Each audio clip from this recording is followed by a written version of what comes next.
Yeah. Hello, everybody. This is Debbie Eno from Teacher Success Coach with another episode of Homeschooling Home Education, and talking to another guest who have been homeschooling for a while, who is going to share a journey with us and tell us some of the challenges and some of the triumph and how she actually teaches children, especially when they're, send children, right? So which means they have, some form of, I don't like the word learning challenges, right? And as we know, in the education system, it goes one size fit all. Hell no, one size cannot fit all because we are all unique individuals. And we need to remember that as parents and carers and guidance, we are the best teachers for our children. We don't need the degrees. We just need to know how to connect with our children and they learn. They don't have to learn the national curriculum. They just have to learn whatever they enjoy. Anyway, and let me just introduce Amy onto the show. Welcome, welcome, welcome, Amy. Thank you Thank you very much so for accepting the offer to come on, to share your journey with us, to tell us some of the challenges, some of the triumph, why you took your children out of the main school, and, whether or not home education is much more powerful than the traditional education. Okay. So Introduce yourself. thank you. Thank you so much, Debbie, for having me. So I'm Amy, mum of three. I have two SEND children. And I took my girls out about 5 to 6 years ago out of the main system, just because it really didn't suit two of my girls. And we've been home educating since then in a very different way, which I will discuss later. And they've been improving and so much better. Mhm. Fantastic. Thank you. And something people need to realize that school, the main traditional education is not always good for every child, right? No. And this is one of the things that, as we discussed earlier, I'm very passionate about, because we follow our children's. So the curriculum, you don't have to do the curriculum when you're home educating. You can actually follow your own children's, what they enjoy, how they enjoy it, and you can make it more fun for them. So the actual information does go in and it stays, and you can follow how they're feeling that day. So if they're not feeling up to it that day and they're feeling a bit grumpy, because we all have them days, you can actually stay at home and just have a pajama day rather than forcing them into school, and the start of school refusal can happen. Yeah. Thank you. That is so true. And one of the beauty, I'm sure, with home education is the child get to learn what they want to learn, what they enjoy, how you teach it, So therefore it's about the how and the what and the when for that child. And it's like the child decides. I'm sure the child decides, because in the mainstream education, the child decide, hello, I've got 29 of you guys. You don't have to decide anything. I'm teaching you according to the curriculum. Yeah, and this is the thing. So best example I've got of that is we've recently moved to Yorkshire last year from Cambridgeshire. So Bella was obsessed about learning about her grandfather being a coal miner.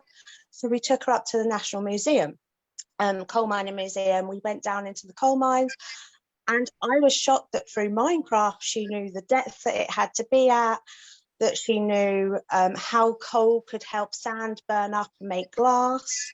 I didn't know she knew all this.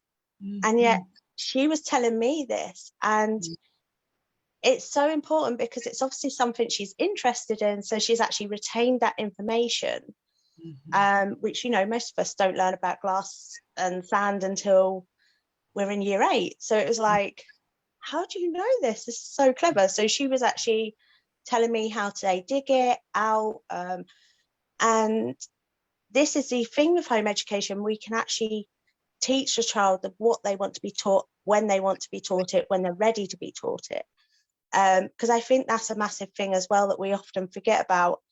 Children aren't always ready to be taught something. They're not always ready. They're not ready to retain it as well, which is very hard for them in some sense. So it's, Jennifer, she loves Greeks, and they only spent 6 weeks on Greeks. So that really upset her because she wanted more information of it. So she's got her big book of myths that she reads constantly. Oh, I can't hear you, Debbie. Sorry, lovely. That's fine. Yeah. No, what I was also saying is, you are not doing the national curriculum. You're teaching your child how this child wants to learn. And something you say, which is really interesting. Not every child ready to learn at the time we expect them. That is our expectation. That's not when the child wants to learn. And I think this is one thing that starts from the health visitor, is because the health visitor starts going, well, they haven't reached that milestone yet. There must be a problem. They haven't done that yet, so there must be a problem. So in our heads, we get that, oh my goodness, I'm doing something wrong. I must be doing something wrong, especially as a mum. We hold a lot of guilt as a mum. And I think we start doing that. Well, how can I improve it? How can I push it? And we start that pushing, but the child's just not quite ready for that. They're not quite ready. Bella all of a sudden started to read at 9. Yet even while she was at school, she couldn't read and write. And then all of a sudden at 9 one day, she sat down and she could read and write. And it was like, where's that come from? And I think this is the important thing. Sometimes we forget a child's just a miniature adult. Sometimes we're not ready for things. And the system has sort of made us that way from even us first having our children. Made us expect things of them that we shouldn't be expecting yet. It is. Thank you for that. That is so true. I also feel that we have been so conditioned to do things at a certain time, etc. So we actually program ourselves to make sure that by whatever means necessary, we're going to make sure it's done. My child is going to read at age when I'm not 5 or 6, and I don't care. And I'm going to be telling the child off, and it's like, that's what we have. Parents are actually telling of their children when the child is not able to do things at a certain time. And what that does is make the child hate whatever it is. And that is a massive thing, because once a child starts hating doing it, that's it. You've gave it I don't like using the word trauma, but you've gave trauma towards that thing, because they're like, well, if you're going to force me to do it, I don't want to do it. Yeah. Because that's traumatic for me. I know I'm going to get punished. I know I'm going to get told off. Whereas with home education, you can do it in the child's time. So as I said, for the first 2 years, Bella didn't know how to read and write. And then just one day out of the blue, she decided to be able to do it. And that was obviously her time to be able to say, actually, I'm ready now to read or write. And I think that's an important thing, because Jennifer is a great example as well. She could read at the age of 3, but yet she's in table D of dyslexia, and 5 points off being E, yet she could read at 3 years old, but yet her dyslexia was missed because she could read. Right. And I think it's sort of like these expectations are causing issues, that other issues for getting help that also parents need, with special educational needs children, especially when it comes to girls, because girls don't show the usual traits that boys do. They get often left behind, if that makes sense, because they seem like they're reaching their goals. They seem like they're reaching everything. Bella was a bit different. I don't know why she didn't reach her goals, but Bella didn't. So for them, it's like, well, they're reaching their goals, so there's no problem, because they're okay with the system. They're being behaved in the system. And it wasn't until secondary school that with Jennifer, she went into, and they were like, oh, she's year 7, but she only has a year 4 reading age. And we were like, why has no one picked? I've been arguing for years that there's something wrong, and you all kept saying she's all fine because she's in the back of the classroom, she behaves, she does well, she listens to the teacher, her maths is brilliant. And I was like, yeah, but you keep telling me that she's okay, And obviously to be in table D of dyslexia, for everyone listening, that is quite severe. So that's quite severe dyslexia. Was like quite sad because she'd missed out on 6 years worth of help that she could have been having to teach her how to retain information better, because hers is mainly on the retaining information side. And that's what I find with home ed, that just gives us the chance to be able to help her retain the information, because we can take it at a slower pace, or we can make it fun. So rather than sat at a table just repeating to her what she has to do, we can do things like we might go out and spot certain signposts and she has to teach us what they mean and stuff like that. Little strange things to some people, but to us, they help her learn. Yes, thank you very much for that. The beautiful thing about it is you are making teaching fun, you're making learning fun, and you're making it come alive.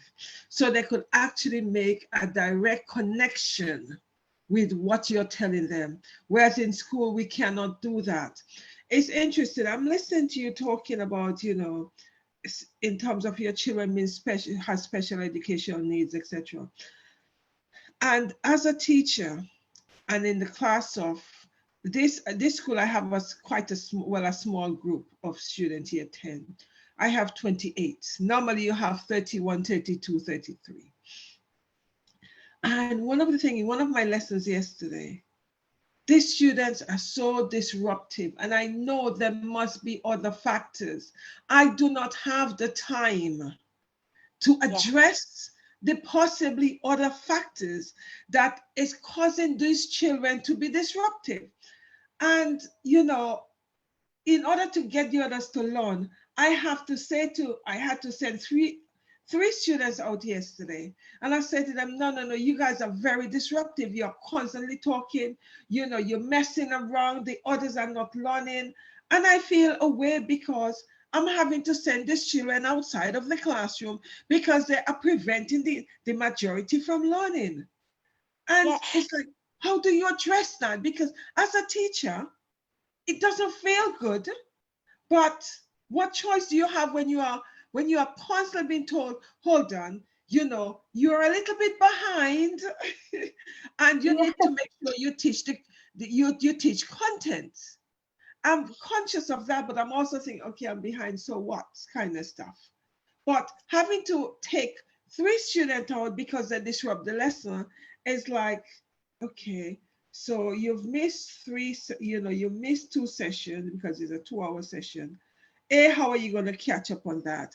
And B, as a teacher, I feel that I failed these children, but I have no choice because I need to teach the majority.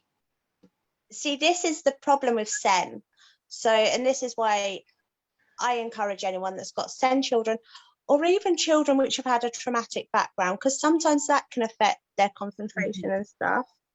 But for me, it's mainly SEN. So Bella, as I said to you earlier, Bella when she was at school, I had so many, the teachers used to just complain about the fact she used to just run around when they were trying to do certain lessons. And they said she's so disruptive, we have to get either the TA then to leave the classroom, which means we have to bring another TA in to take her out of class. And I'm like, but now she's not learning because you're taking her out into the playground to burn off that energy, but now she's not learning. And I'm like, is this actually progress for her? Because she's disrupting the rest of the class. There was 7 SEN with 30 children, and 7 of them had SEN. And I was like, she's disrupting the class. She disrupts it in the morning as it is because she was a school refuser. So it's like, is this actually worth all this aggro? Because she isn't learning at school. So I'm sending her to school and she's learning nothing because she's not ready to process that information yet. She's not, she, as I said, she was doing Lexia, which is a dyslexic program in year 1. And they would sit her down to do that, and she'd sit there and she'd bang the mouse, bang the keyboard. And it was just because she just didn't want to learn that yet. She wasn't there to learn that yet. And I think them free students, it could be anything, that they've had a bit of a too much fun at break. And for the teacher, that's hard, because you want them to learn it and you want them to be engaged and you want them to be involved. And we still have it as home educated mums, so we don't have it easy. There's some days where we plan something and all of a sudden they decide, actually, I don't want to do that. Luckily for us, unlike teachers, we actually get the chance to go, okay, we've planned that, let's put it on the back burner for now. We'll go back to it when you're ready. Whereas obviously teachers don't have that joy of going back to it when they're ready. And then they start getting, as we said earlier, we've got expectations, so they start getting behind them expectations that are there, which then causes a lot of frustration between teacher and student, because the student doesn't understand why the teacher's frustrated, and the teacher doesn't, not all teachers understand why the student's frustrated. And why, you know, especially when you've got children like my girls, where they haven't, well, yet with the dyslexia they've been diagnosed, but with everything else they haven't. When you've got children like mine, sometimes teachers ignore the fact there could be another issue there. There could be even issues at home and stuff like that. Sometimes that's bypassed, and it's not because the teacher wants to bypass it, it's because you've got them 28 other students to look after. So you haven't got a choice. Whereas us as home educated mums, we can literally go, right, okay, there's something not quite right there.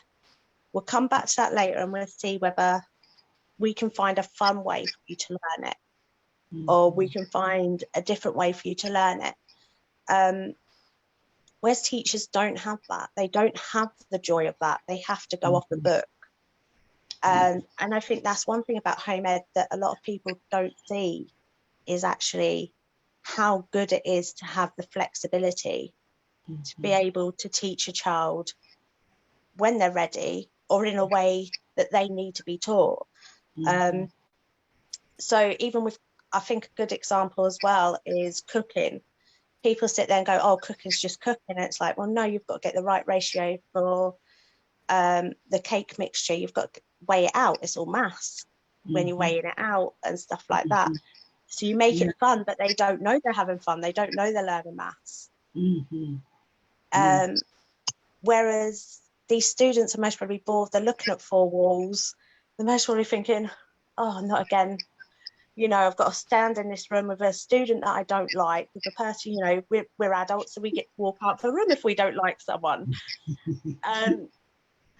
You know, they're sort of shoved in a box, really. Well, they try to shove them in a box, I should say. And sometimes they're only little adults. We have to remember that their emotions may explode at times. And, you know, and especially if they've got learning difficulties, them explosions sometimes happen more often than others, sadly, because they don't want to put their hand up in class and tell you they're struggling, because what an embarrassment to the rest of the class. You know, you've asked them to read out and they've got dyslexia, but you don't know they have. They're going to sit there and go, oh my God, and then all of a sudden they become destructive and you're like, oh, not this again, just get out. And it's not because, you know, you want to send them out, it's because that frustration of not understanding what they're going through, and you've got another 28 students to look after. And it's that, well, I've got to get this piece done. So it's easier just to remove that child than it is actually to spend an extra 20 minutes trying to explain to that child what to do. Because sometimes, especially with dyslexia, autism, Asperger's, ADHD, the concentration span isn't always there. So they're not going to be able to go, whereas a academic child will be able to pick that up within 10 minutes. They may actually take 20 minutes to an hour to pick that up, because especially with autism, because they want to ask every question, because they need to understand it in depth.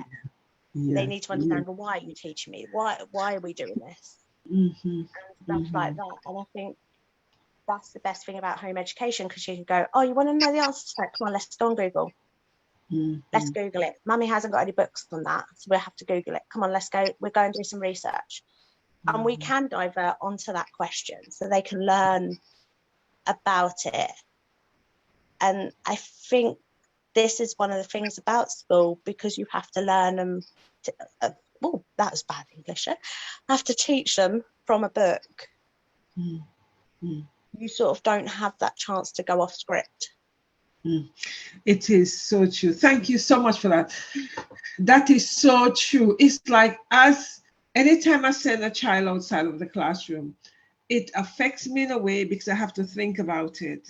And I'm thinking, okay, how could I have addressed that? And then I realized that there is no space for me to address it.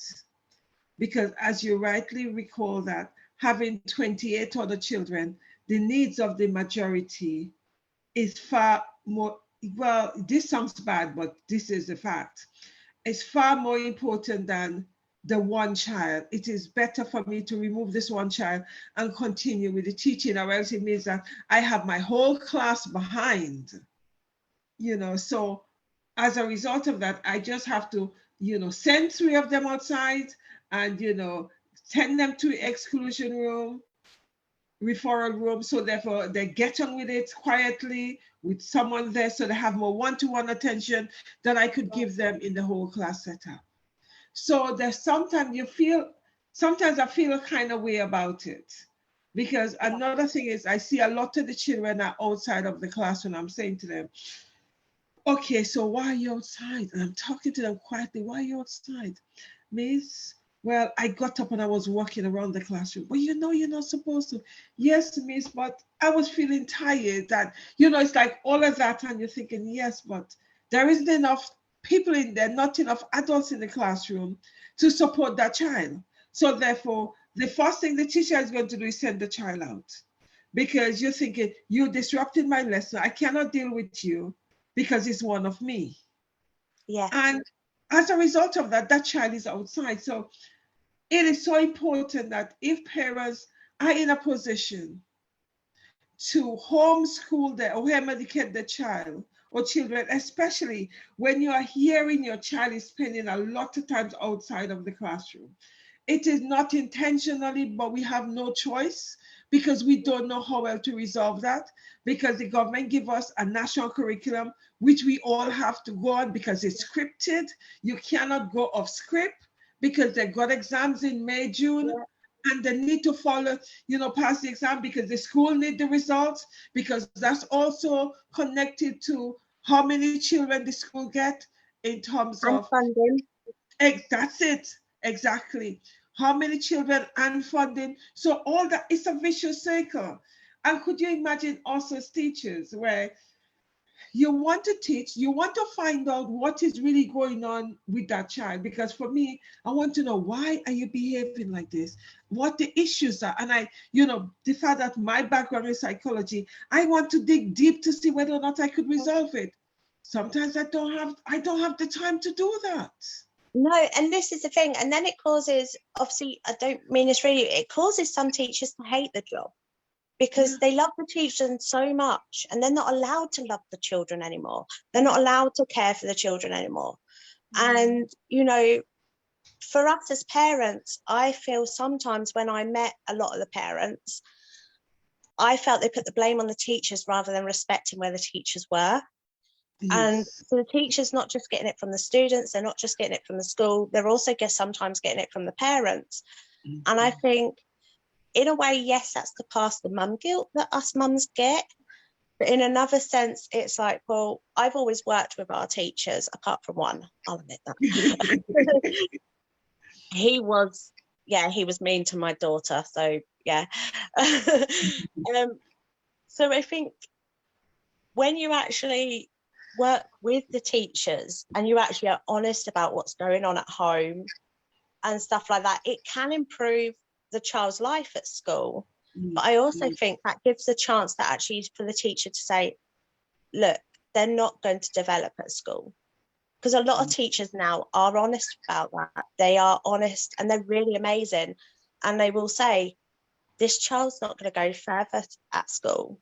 Sadly, not because of his behaviour, because he doesn't know how to process stuff, which is causing him to misbehave or her to misbehave. Yeah. And I think that's a massive important conversation to have. But sadly, I've seen it where parents have gone straight into the classroom and gone, you don't know how to teach my child. How dare you teach my child like this? And it's like, hold on, actually listen to the teacher's side first, because you've just listened to the child's side and the child may not have been processing what was going on in that classroom at that time, which may have caused more issues. Because I know with Jennifer, with her dyslexia, one of the things is processing. So with her, there's sometimes with situations that she's perceived them different to actually how they were. And because I've gone in and I've spoke to the teacher, we've only had one example, and that's where a maths teacher said to her, how can you be doing year 11 maths when you can't even read? Oh! That's the only teacher I've ever had an issue with. Wow. That is out of order. Yeah, and she started acting up in his class. So it was the first time that the problems that I had at home, like she would hit me and stuff like that, typical Asperger's really. She would hit me, anything to get from not doing what she wanted to do. And he said, oh, well, it's because you've told her. And I said, no. I said, you need to realise what you've said. And the principal of the school actually praised me up. He was like, you're really good with your words, the way you worded it, the way you've made this teacher realise he was in the wrong. And I'm like, yeah, but I now need to pull a Jennifer out. She's refusing completely. I'm black and blue every day because she doesn't want to go to school. I'm getting thrown stuff at me. I says, I now need to pull her out.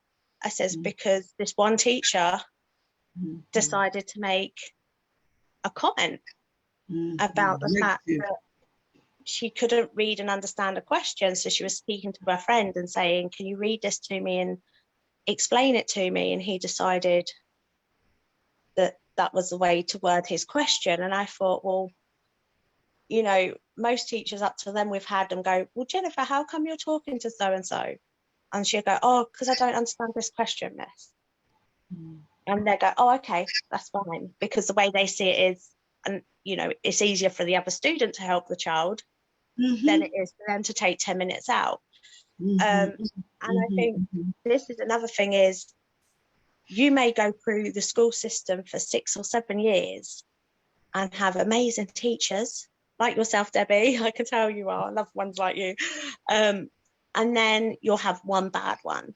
And if you've got a child like mine who's got dyslexia plus was being looked at for Asperger's, when you've got one like that, it's going to cause major complications because they're going to overthink that, they're going to overprocess that. That's then said in front of the class, so she wouldn't even read a book. So you're like, you know, for a girl as well, they're self-conscious. So it's like, well, why should I bother going to school when I obviously don't fit in? And obviously we are fortunate we can home ed. But I now wish with all my heart, I get quite emotional about this one, so I apologise, that I removed her before that happened.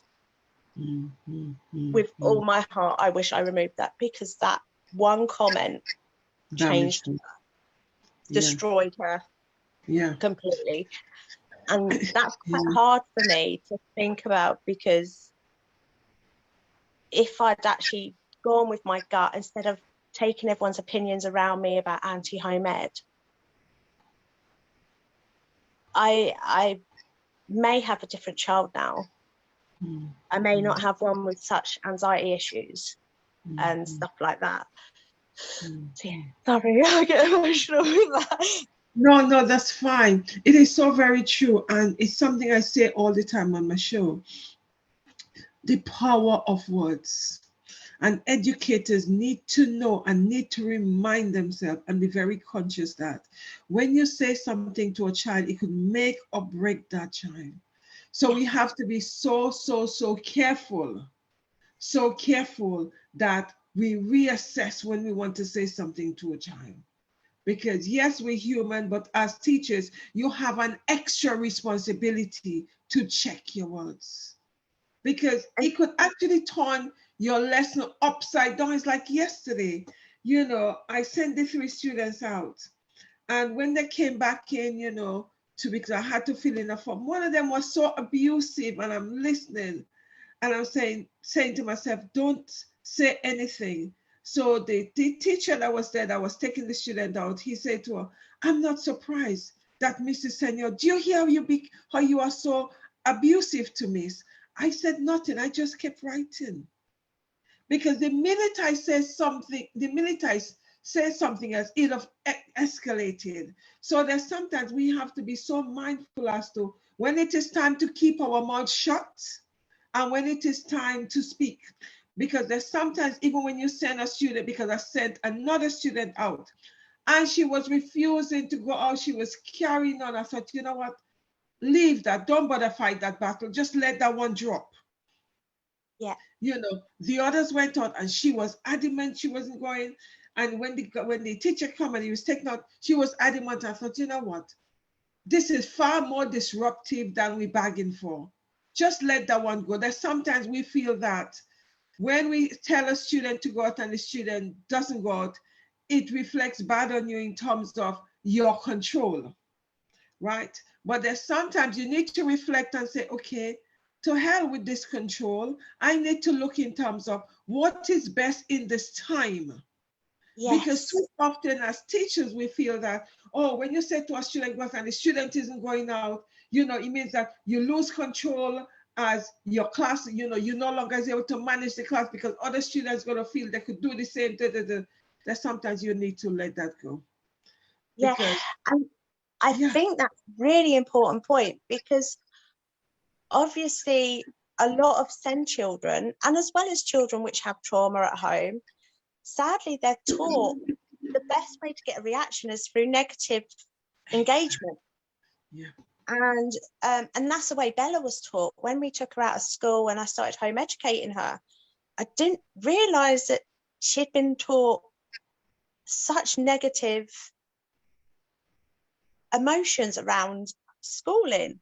So we had to go back from scrap, and we had to unschool for a year. So she literally had no education for a year, because if we didn't, I was worried about the fact if we didn't slowly reintroduce education and learning, that she would have similar emotions to them children, because they're taught that the best way to get a reaction is negative. And sometimes that's not just teachers, that they're having issues at home. And this is the thing, and this is where home education, if you're able to do it, comes into amazing, because if you can teach them in a positive light, it just makes such happier children. It makes them so much happier. And and if I'm honest, in a way, part of me feels when they go to school, they should actually have a test before they go into school, to prove whether they're ready for it. Because obviously them children, you may not know, are 5 years behind what they're doing or something like that. Like, I don't mean to be awful to them. I hate judging people. So it's sort of, they could be, you never know, they could be 5 years behind what they're doing, or they're not understanding it, and they're taking the negative emotions out on the closest person. And sadly, we've seen at times how bad that can end for the teacher and student. We've got some students in prison, let's be honest, where the outbursts have got too much towards the teachers, I think is the way to word it nicely. Whereas then families could have took them out of school, home educated them, or even like we had, so they don't discuss this often, there is actually schools, so Barnsley College does one, my girls are at Barnsley College, well, when they're 14 they can go back into school, but it's at college, so it's a completely different environment. It's not as strict, it's not as oh, you know, you've got to do it this way, you've got to do it that way. And they can go back into these 14 to 16 programs, and they can actually then advance into college early, so start doing hair and beauty early. And I don't think that's discussed enough, that you can home educate until they're ready for that. My girls got GCSEs through that. And that's through me home educating them. They've managed to get GCSEs at school. So proud. And stuff like that. And, you know, and they haven't been to school. They've been at home with me, being educated by myself. And I think it's such an important thing that parents should realise, that there is so many other options out there. Obviously, not every parent can afford all the GCSEs. We don't have to pay for them when they go to Barnsley College. But I do know one of the biggest worries is the payment for GCSEs, because some of them, you know, they can cost up to £700 to £800. Some of the GCSEs. But I think people need to know there's actually ways that we can get it free. So even though during our time that we're home educating our children and saving the government a lot of money, and they don't give us any help for that, I think it's important for them to realise that there is options where the government will give them help, rather than them just see it as there's this one option school and that's the only way they're going to get grades. Because I feel that's important, because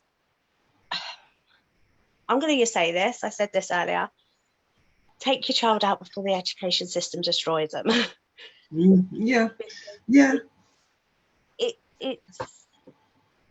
It's important, I think, because, you know, it's not just frustrating for the student, it's frustrating for parents, it's frustrating for teachers, and there's just so many different ways that they can be home educated and enjoy it and have fun with it, rather than feel like they're trying to sit in a square box when they're round. You know, it's hard. And especially as a parent, 90% of us parents, where we're watching our children go through this, find it so hard to watch the emotional imbalance of them and get the correct help for them, because let's be honest, their mental health system isn't what it used to be anymore. And you know, as it's hard. Thank you for that. You have said that, you know, before the education system destroyed them. To one extent, I agree with that, in the sense that when the children are coming from primary school, they're extremely creative, super creative. As soon as they hit the door of the secondary school, that creativity gone out the window. Secondary school especially, you know, remove the creativity from the children. It zaps it. It really, you know, it just get rid of the creativity from the children. They're no longer creative. You know, they become programmed. They become conditioned individual. They cannot think for themselves. They are taught how to, they've been programmed in terms of rote learning. So all the beautiful creative juice they had in primary school has gone. And this is one of the things that with SEND children, a lot of the time what I've found, where I've met other home educating SEND children in our own family, we have a lot of SEND, and with my own girls, they are 10 times more creative than an academy child, one that's academic. And I think that's important, because you know, we wouldn't have had Picasso, we wouldn't have had helicopters, you know, he wouldn't have invented them if he didn't express how he was feeling at that time. And I think that is so important for people to realise that, you know, that we're not just one person, we're not just this box. Some children love art, some children love gaming, some children love music, you know, like we said earlier, my girls, I sat down with Bella to do the clap game to teach her phonics and stuff like that. And my girls looked at me and went, Mum, what are you doing? I was like, what? Did you do this at school? They were like, no, what is this? And it's like, oh, okay. Do we not know this? And I'm sat there like a complete idiot thinking they'd know it. And it turns out they weren't taught it. And I'm thinking, well, no wonder you all struggle so hard with phonics and syllables now if you're not taught something as simple and fun as a clap game. I remember at the end of every English lesson, our teacher would go, right, hands on tables, time for the clap game. And it was so fun that you remembered what you'd done that day and you'd remembered the enjoyment of it. And especially when you get to secondary school now, you know, things like the mad science teacher we all had, where they'd just randomly drop magnesium into a bowl of water near you, you know, and you'll be like, oh, what? Sort of fine, you know, and stuff like that. Not magnesium, sodium. And you sit there going, they don't have that anymore. There's no longer that bit of fun because they're so worried about health and safety, or it's not on the script to do. Whereas for us, you know, the other day, my husband don't know, so I'm hoping he doesn't hear this, we got vinegar and soda everywhere around on the floor because, you know, it was just randomly out of the blue. Bella wanted to understand volcanoes. Randomly got it out of the cupboard, and yeah, she poured a bit too much in. And that's where that fun's missed, because children can't just pour too much in because it's measured out for them now. They don't even do the measuring now. So they can't have the unexpected fun of, you know, we were given chemistry bits in front of us and we had to try and figure out which chemical it was and just pour them into each other by that. pH levels, so we taught Bella pH levels, acid and alkaline, using her pool. So before she got in a pool every day, she'd dip the stick in and I'll go, is it green or is it red? And she'd go, it's green. I'll go, right, you can get in then, go on. You know, and stuff like that. I think all that's lost, all that fun of how to do education fun is just completely gone. You know, and you don't get the explosions, you don't get the fact of she has a micro scope and she goes out in the garden and just picks up random stuff. There's no more of that, so she can look at random stuff under the microscope and she'll go, Mum, I don't understand what that bit of the body part is of the ant. And I'm like, okay, let's look it up, let's have a look, and we'll find out what that is. And I just feel that is important for children, because in schools you don't get that anymore, and it's important because they need that sort of interest in learning, and making it fun gives that interest, and you know, it doesn't destroy their wanting to learn. It doesn't make them think, oh my god, I'm going to get told off again, so what even is the point? I'm going to have to read that out again, so what's the point? I don't want to read that out. I'm not that person to read it out. I'd rather just read it in my head. If I don't understand something, I can't ask a question. It takes away, home education takes away all of them doubts that a child feels, and gives them the sort of energy, is the best way I can word it, to actually want to learn again and want to understand things. And you know, and I think one thing as a home educating parent I will say is get ready for the random questions. Like, you know, you're watching TV and all of a sudden they go, well, how can we actually see the TV? You know, and you have to sit there and explain stuff, and you know, you go into detail like, oh, it's with your retina, baby, but actually in your eye it's upside down. And she's like, wow, I didn't know that, mummy. She's like, so we see it upside down, so how does our brain see it right side up? And you know, and it moves that process along. on something which, in a way, again, we don't learn till year 9. But she's ready to learn now. She's actually ready to learn it. She's ready to ask the questions for it. And that's what home education gives, rather than actually stopping that creativity and stopping that, you know, ready to learn. And, you know, she's creative, so she'll sit on the floor with her paints and she'll start drawing eyeballs and start drawing details of every little detail she can see in an eyeball and stuff like that. So it actually helps express further into the creativity.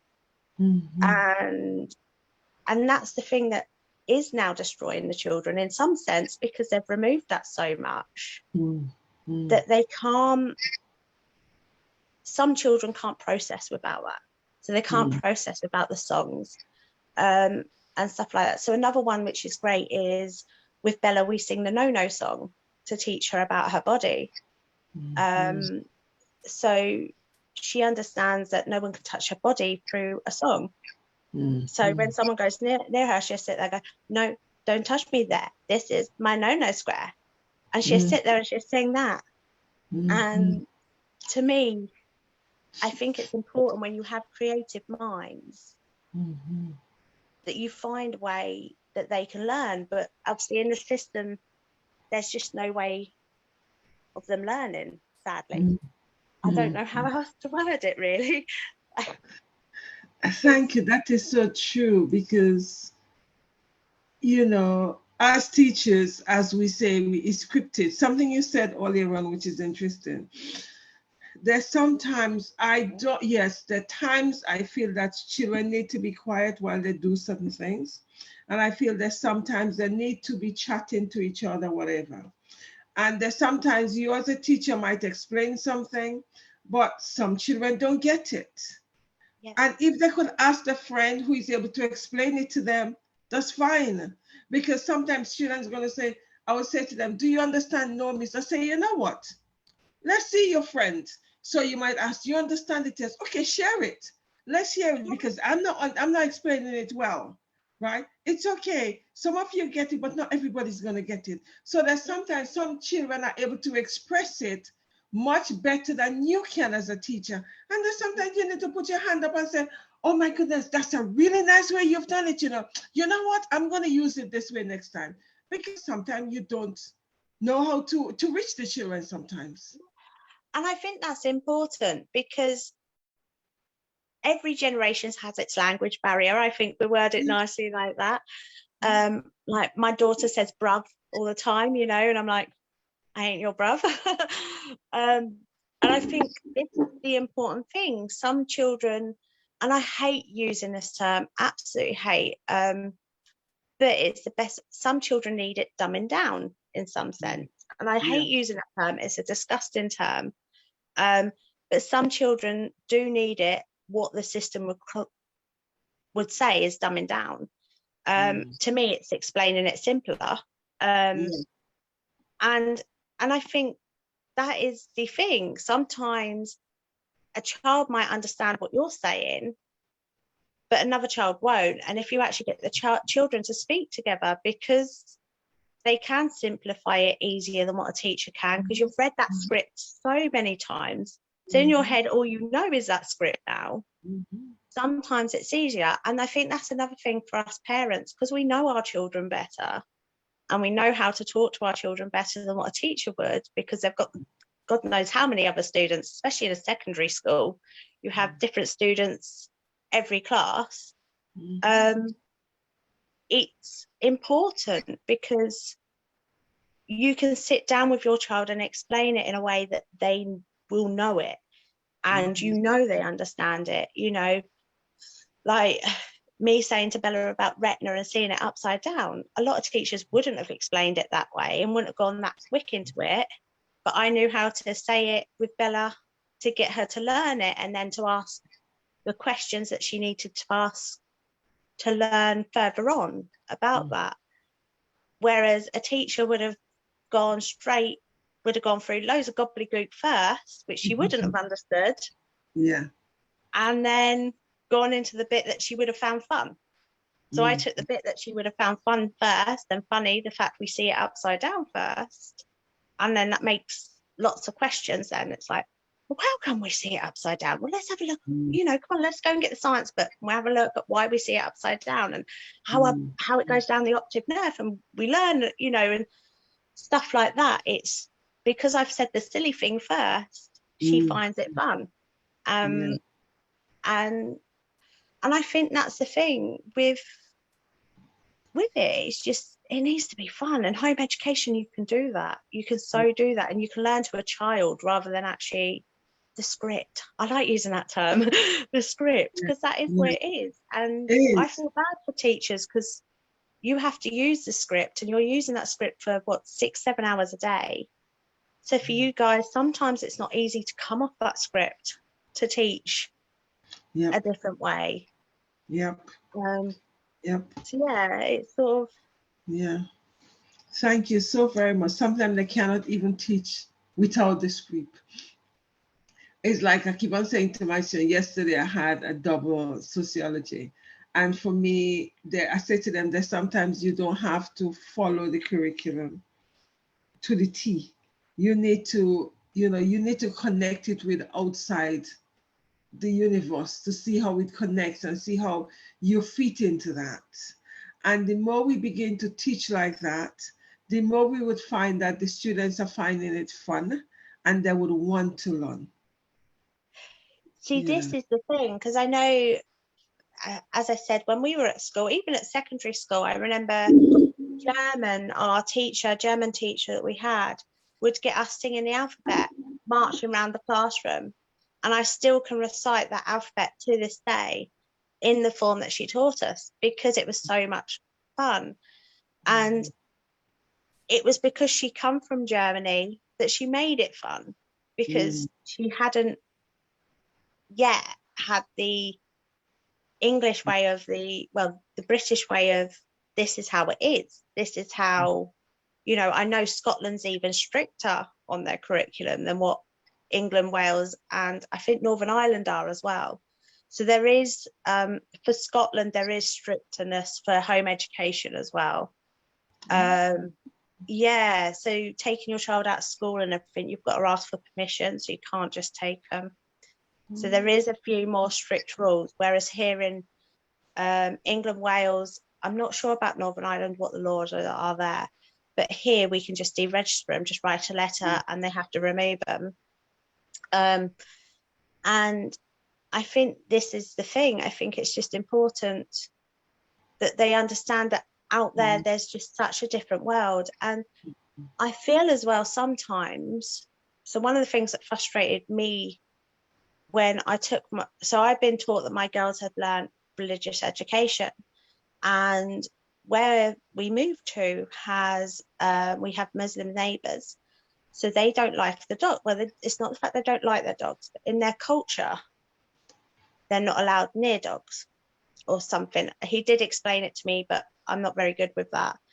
And my daughter said to him, well, I didn't learn that at school, but I learned about Islam. And I thought, what an amazing time to learn. Ask him questions. I said, you don't mind, do you? And he went, no, not at all. So it's like, ask him questions. Ask him, what is it about them and stuff like that. And he did tell her, naughty me, I wasn't listening, I'll admit. I was busy trying to get the dogs away. And I think that's where we can use outside influence to teach our children, because every culture is different.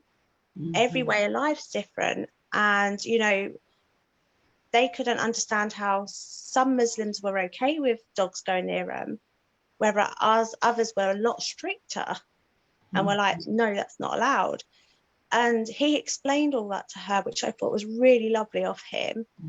But it was from outside influence. So she'd done religious education at school, learned about Islam at school, but they hadn't gone into the little things that may actually affect a Muslim's day-to-day life. Like us walking down the road with our dogs. I would have never have known that they weren't allowed near them. I would have, allowed them and stuff like that. I would have never known that. Whereas now I'm more respectful and I call my dogs in as soon as I see someone, because I think, well, if they're Islamic, I don't want them to, I don't know what he said, I'm going to say sin just because that's what I know. I don't want that to happen to him just purely because he's gone near my dog. And that wasn't taught to me at school. That wasn't taught to the girls or myself at school. And it was an outside influence that taught that. And I think that's massive key, like, especially with the countries we live in where they're so multicultural. And, you know, things like cooking as well. Like, if you've got a friend that's a neighbour and they cook an amazing curry, like, say to them, oh, how did you do that? You know, and learn stuff from the outside world, not just what the education system's teaching us to learn. I don't know how else. Yeah, it's quite sad actually to think of it. Yes, thank you. It is so very true. Everything you say. So, you know, and I could actually, you know, connect with it really well as an educator and as a parent. And in terms of, you know, when you actually send the children out because you have no option, it would have been nice if you were able to spend a little bit more time to find out the underlying factor, because the child don't just become disruptive in your lesson just like that. There are factors that is, you know, making them do those things. But as teachers, we don't have time to find out because we're too busy, you know, trying to get them to be quiet and trying to teach the national curriculum, that this factor you miss out, because you miss out in terms of why is this child behaving like this. You have no time to find out because, you know, it's like on a hamster wheel, and it just keep on going on wrong and wrong and wrong and wrong and wrong. You know, that's the And this thing. is one of the things that home education we are fortunate with, that, as I said, if the child, so there's some days, so with my girls, one Asperger's, one ADHD, with that, there's some days that they may only have 2 hours sleep. So all of a sudden we get to 1 o'clock in the afternoon and all of a sudden they will be shattered because the sleep time's kicked in that they want to sleep. With home education, we have that. So whereas they would be disrupting your class because they're tired, they're frustrated, they're angry, you know, all the stuff that comes with tired, or they're hungry because they've not had a chance to eat because they're too busy socializing with their friends, because as we know, with ADHD, your brain doesn't quite work right all the time. You know, you don't put it up there on the priority sometimes. And because of all that, sometimes they get, and for the teachers, they haven't got the chance to go, right, okay, what is it? And with SEND children, they can't. So with my Asperger's daughter, she can't express her emotions. So you might say to her, what is wrong with you? And she'll be able to go, well, I just don't feel right. So that's frustrating in itself, because you're trying to deal with 28 other students and you've got a child saying, well, I just don't feel right. That's frustrating in itself, because now you know there's something wrong with that child, but that child can't express their emotions.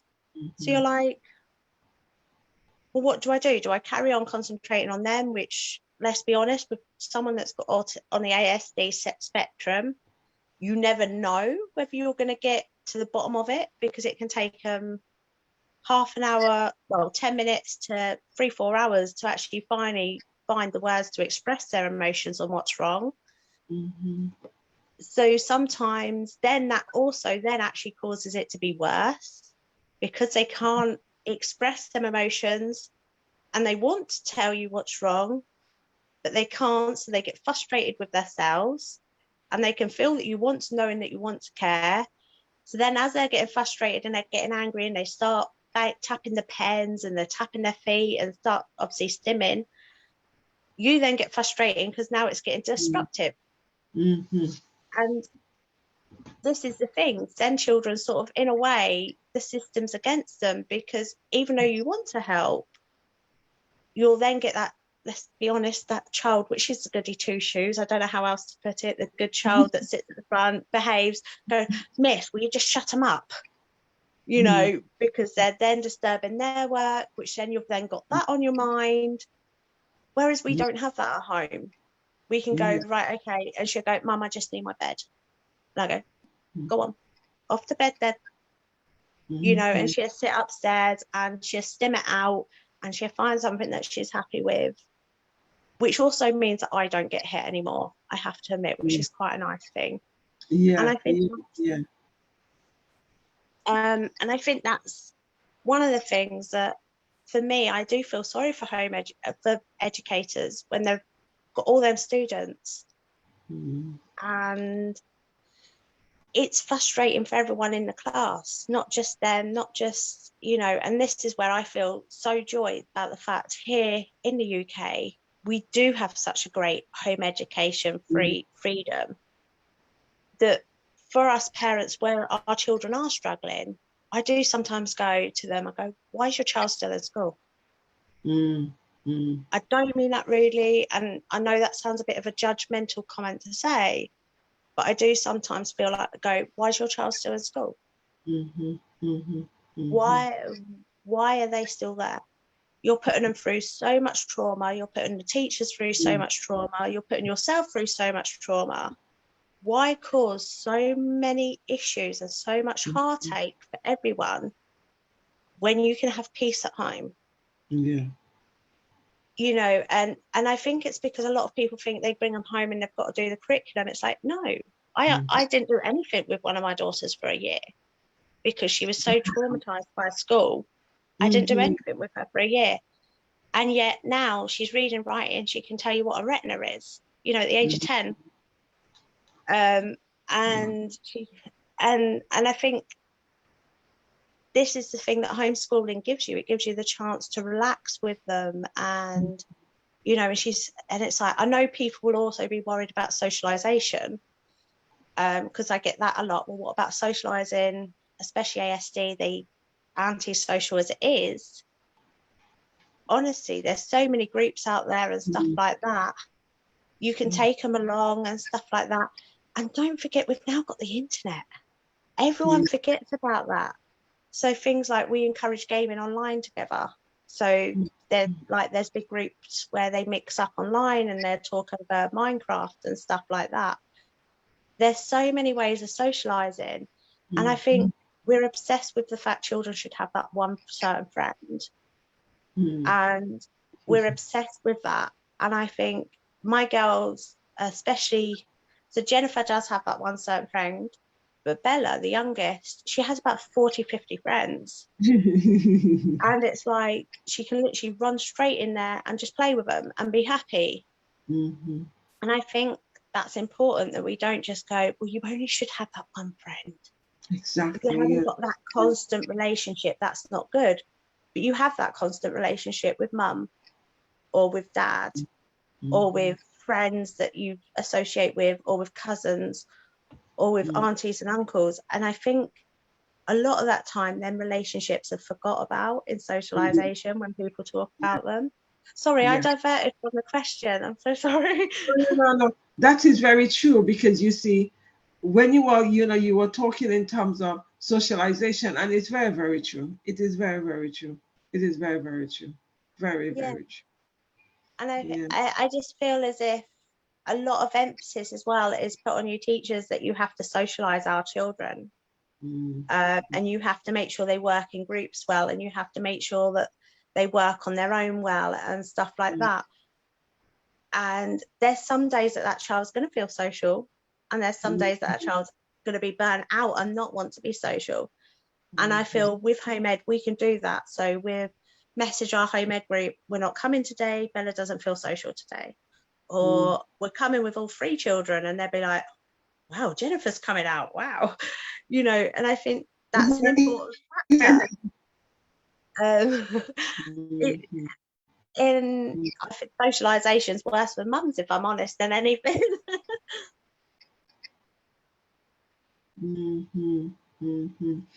Thank you so very much for that. It's been fantastic and insightful, because in terms of, you have 2 SEND children and how you are actually dealing with them. And one of the beautiful things you said, one of your children who were actually attacking you because she didn't want to go to school. and the fact that you've actually taken her out of school, you no longer get no bashing. You get, you get a child that is cooperating and a child who is connected. So it really demonstrates that school isn't always for everybody at the same time. No, it really That's isn't. something we need to embrace. Yeah. And I think it's important for people to understand that school isn't, if it's not suiting your child, you're not doing anything wrong. You're not mummying them wrong. You're not daddying them wrong. There's nothing wrong with your parenting. It's just they don't fit the system. And I think that's such an important thing for people to know, because when I first removed my girls, I was told that I was parenting them wrong. They should be in school and stuff like that. And now 5 years on, and my nana go, that was the best decision you ever made. And yet she was dead against it when I first removed them. And now she's like, it was the best decision you ever made. We see Jennifer smile now. She's no longer as bad as what she was. She, and I think that's the thing that parents need to see, is the fact. And if you do take them out and home educate them for 6-7 months or even a year or two, everyone needs to remember there is always a chance to put them back in school. Exactly. So if you find it's not suiting them, you can put them back in. It doesn't have to be permanent. And I think that's an important fact as well that people need to remember, is that because I think a lot of parents feel once you've removed them, tough luck, that's it, you can't put them back into the school system, which is so incorrect. So I do feel that's important in itself as well. Thank you very much for that. Okay, what 3 tips you would give a parent who decided that they want to home educate their child? What 3 tips you'd give them to encourage them to actually, bite the bullet? So tip number 1 is just get that deregister letter in. Don't question yourself. Don't say, is it right? Just get it in. If you feel it, that means it's right. Number 2 is make it fun. Love life, live life to the full, make it fun. Every day is fun. And I can't think number 3. Number 3 is always follow your heart. I have to say that one, because I think a lot of us parents doubt our own hearts. And I think always follow your heart. So if you feel something isn't right for your child, or something is not right for yourselves, follow your heart with it. I think is important as well. Thank you so very much, Amy. It's been a fantastic session. For me, the fact that the home education, how it really benefits the SEND children more than anything else. Because one of the things is, it means that they would be taught, they are being taught according to their needs. And as you were talking, there's a lot of things you actually brought up for me in terms of how I deal with the children I send outside, because I know that they're sometimes seeking attention, but I don't have the time to play that game. I don't have the time to dig deep, because I have other children, they're waiting for me. So the easiest thing is I just have to send you out. And at times I question myself, was it the best thing to do? But the voice come back, yes, it's the best thing to do, because you have 28 other children or 27 other children, and you need to get them learning, because what this disruptive child does is disrupt the whole lesson and disrupt the whole, the whole group. And then as a result of the disruption, you would have another one starting to kick off and another one starting to kick off. So there's sometimes you're thinking, whoa, I've got all of this kicking off. Maybe if I'd send them out or get them away from that environment, it would have helped me. So it really does, it in a way kind of make me feel kind of guilty, but I'm also consciously aware that I don't have a support teacher in my class. It's just me with the students. So, and I think that's important for you, is not to feel guilty, because you haven't got what we've got at home when we're home educating our children. You haven't got the one-on-one time that we've got with our children. You haven't got that, and you've got so many more children to think about. So I don't think you should feel guilty. Please don't feel guilty at all, lovely, because to be honest, teachers are doing an amazing job with that. And sometimes I do feel as parents, we need to look at how can we help that teacher? How can we help them? How can we speak to our child? What, and yeah, so don't feel guilty for that, lovely, because I think that is one thing. Sometimes in a way you're helping a child like me that was academic, you're helping me learn. So I aced all my GCSEs and everything purely because of teachers sending out the disruptive child. And I think that's one of the things that, and I've got one disruptive child myself that used to run around the classroom. So I think that's one of the things that for teachers, I think we forget about the guilt that they feel like they're letting down that child and stuff like that. But sometimes what you don't see is actually how you've helped out them other 27 children. That is very true. As teachers, there are times you feel guilty because, as I was talking to a colleague of mine today, and that's the same thing, she's saying it's like when you actually send children outside, you do feel guilty and you're thinking, okay, what could you have done? But then you realize there's nothing else you could have done because you need to teach the rest of them because, you have to get the curriculum taught and things like that. But it does enable you to reflect and say, what could you have done differently?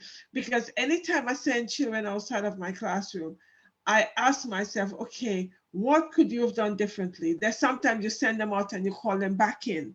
There's sometimes you send them out, because you feel the need to be out for the whole lesson. It's a catch-22. It really is a catch-22. There's sometimes you have no answer for that. And it is, and sometimes they just want to go down to the learning room, is what it was called in my daughter's school, the exclusion room, I think you said it's called in your school. Sometimes they want to go down to there because they know they're gonna get that one-to-one time. It is so true. It is so true. 2 weeks ago, I had one student, and it's like I'm saying to her, come on, you need to sit down to do your work, etc. She was blatantly walking over all around the class and saying, I am not going to sit down to it. And I said, I'm going to send you to referral room. She said, yes, send me to referral room. I want to go. And I was thinking, really? In the end, I sent her to referral room because she was very disruptive. And on reflection, you're right, she probably just needed the period where she knows she's going to get one-to-one and it's a cool enough period. I had that same student yesterday. And yesterday I said to her, I said, oh my goodness. I said, you're walking fantastic. I said, that's brilliant. I said, you really settled. And she's done all her work yesterday. And she said, Miss, you see, I've done this. And I was so excited because that was the same student 2 weeks ago that gave me hell. Yesterday, she sat down, she just got on with her work because yesterday was the day she felt okay, she wanted to learn. Yeah, and this is the thing, isn't it? And I think this is where I think it's amazing that where as a teacher, I think sometimes, because obviously we get to reflect on positives when our children recite something to us. And I think sometimes teachers forget them positives about them children that actually they've changed around, all because, they went, okay, I'm just going to do what you want to do this once. Go out, go. I'm not going to argue with you. And then the next time they come into class and they're such an amazing child because they're like, actually, this teacher must have a bit of respect for me. Or you've made them feel like a grown-up in some sense, because let's be honest, that's what teens want. Yes. And that's why I always say when I speak to my teachers friends, it's like, don't feel guilty for, doing stuff like that, because you're doing an amazing job. It's just, as home educators, we've got, I've only got 3 students. And I have, whenever I want, from Monday to Sunday, with no term times out, to be able to educate them. So I think that's sort of an important part of it, is the fact you guys have 8 hours a day, 6 to 8 hours a day to teach. Secondary school, you're talking about 100 students a week, different students. Yes. And you're not going to get, I think the best way to describe it is, if you employ 100 people to do factory work, out of that 100, you're most probably likely to sack 30 because they're not keeping up to the job. Yeah, that's very true. That's very So I true. think, Very true. so I think it's sort of, for teachers, in a way, I think us parents do need to look at how can we help teachers and our children. And I think that is really important. And obviously home educating is amazing for that. It makes the child so much happier. I cannot express how much happier my girls are, how much more freedom we have as well. So we can go on holiday during term times, so we get cheap holidays. Yes. We don't have to wait for the expensive ones, which I love. Rather than paying, you know, £1,000, we only pay £300. And I think that's another factor, that they get a life that some children don't get because they are in school. And they don't get things like, we go to Alton Towers and there might be only 300-400 people there, whereas they've got to go in term time and there's like 1,000 people there in the holidays. And I think that's the thing with home education. It doesn't just help the teachers, it don't just help the child. It's got so many benefits to it on a lifestyle improvement, more than anything. Sorry, I keep gabbling, lovely. No, thank you. It's just fantastic, you know, because your journey is so different from most of the people I've had on the show, because you've got 2 SEND children. So that's why it is so different, you know. And in terms of within the education system, we're trying to fit these children into the whole. And it's not because it's a wrong, you know, these children think in a wrong fashion, and we're trying to fit them in the square peg, and it's not working for them. So as a result of it's not working for them, they become frustrated, disruptive, etc. So the disruption, etc., is not that they don't like the teacher. It's because we are forcing them to learn a certain way, and it's not going in. It is not going in. And what you've just said about not liking the teacher, because I'm actually a trained TA, so I did my childcare and education. And sometimes as a teacher, when a child's not getting something, you feel like they don't like you. And that's not a nice feeling as a human being, because I think even though you are taught robotic to be robotic, you are human. So as a human, to feel disliked by someone that you want to care for is not a nice feeling. And I think I think sometimes some teachers forget to separate the fact it's not you guys, it's the system that's causing that. And for me, like, my girls were really good. And as I said, there was only the one teacher where we found it wasn't the system, it was actually him as a person. Other than that, we found a lot of teachers, and I don't think people realise this, I reckon about 90% of teachers that I've spoke to are actually against the curriculum, against the system. And I think that's another thing that should show people how home education is going to be a big thing and a good thing for children that have special educational needs. When a teacher can see that this isn't right, when teachers can say, you know, and then they get accused of off-rolling because they've admitted to them, this system isn't good enough for you. People will then say, well, you're just trying to off-roll my child. And it's like, no, I'm not. I'm actually telling you the truth. Your child's not coping in the system. And that actually more has to do with the LA and the way the LA are than anything, I think. Because of the way their mannerisms are, it's as if they want to do anything to keep the child in school as such.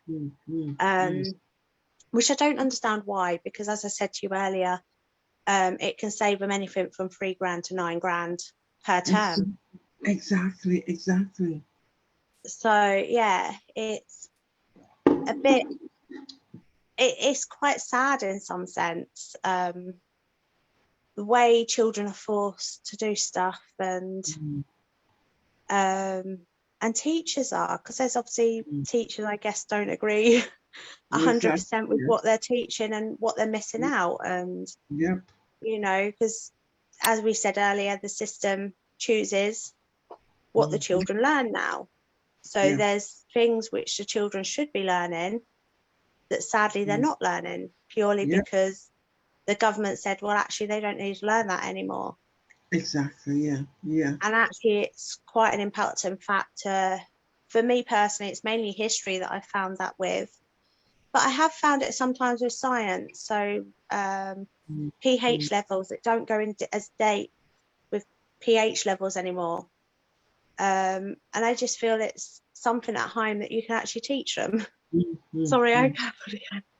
Right. That's right. That's right. Thank you. That is so very true. So very true. Thank you so very much, Amy. It was a fantastic session, Thank you, especially Debbie. because you have two same children, showing the unique way you have to teach both of them, which is so interesting. Because as much as in school we talk about differentiation, realistically, we are unable to differentiate for the children in our class. We Yeah. might try with all good intention, but on a realistic basis, we cannot differentiate for every child with a special need. We could try our best and as close as possible, but in the true sense of the word, it doesn't happen, I'm No. afraid, because we don't have the resources. And when I say the resources, I mean the people resources as well. We don't have that.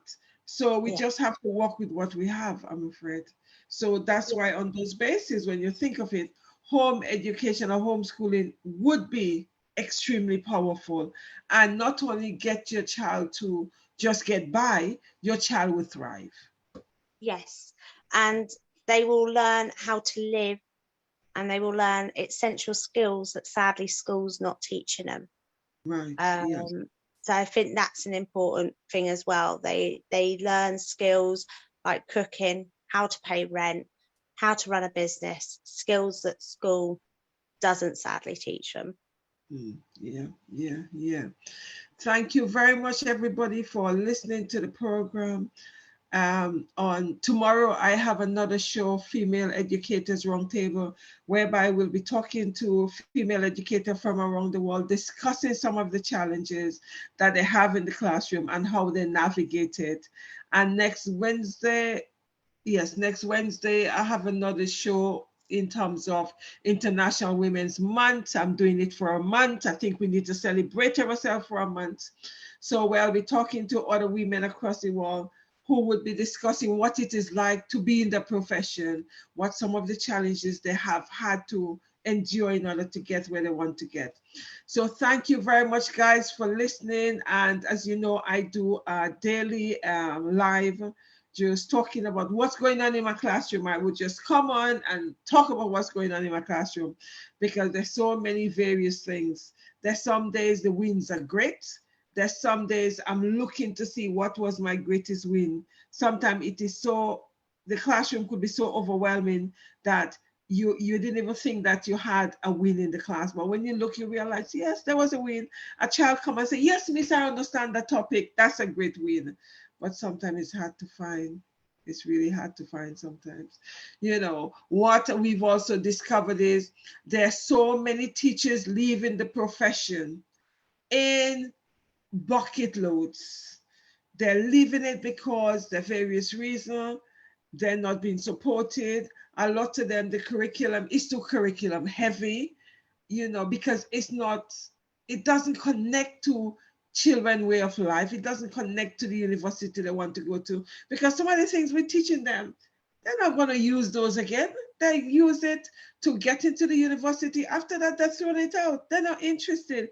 It doesn't connect with them. So, teachers are leaving. There is a shortage of teachers, especially in the social science course. I'm an agency teacher, and there's such a high demand. Sometimes I have 5 agency calling me, and I'm thinking, it's only one of me. I can't really do much.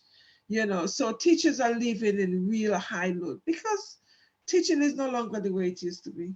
But at the same time, some of us love it, because I love it with a passion. That doesn't mean I don't have my challenges.